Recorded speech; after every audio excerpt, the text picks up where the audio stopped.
In today's video, I'm going to teach you how to delete members in Slack. Whether you're cleaning up your Slack workspace or simply need to remove users who no longer need access, this guide is here to help make the process simpler and more comprehensible.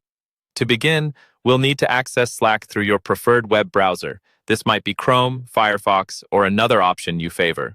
Once you've opened your browser, navigate to the official Slack website and log in using your credentials.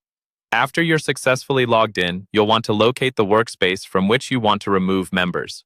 If you're part of multiple workspaces, ensure you've chosen the correct one to avoid any unintended changes. Now, direct your attention to the left sidebar.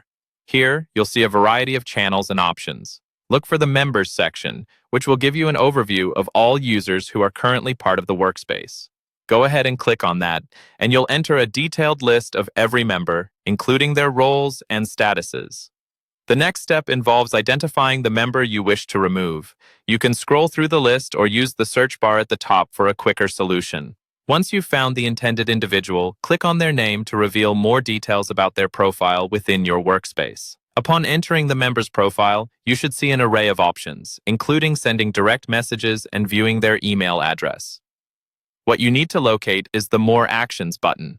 Usually this is represented by 3 dots or a gear icon. Go ahead and click on it. Once there, a menu will appear showcasing different administrative actions. From this menu, select the option that allows you to remove or suspend the user. Remember, the specific wording might vary depending on the version of Slack you're using, but it's generally clear and concise. After selecting the removal option, Slack will prompt you to confirm your decision. This confirmation step is crucial as it's designed to prevent accidental deletions.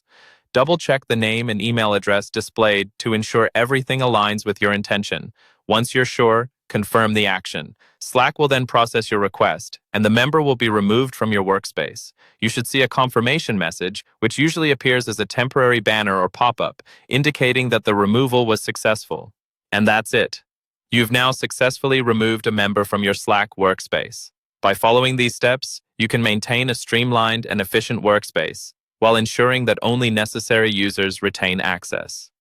Thank you for watching, and if you found this video helpful, be sure to like and subscribe for more tech tips and guides.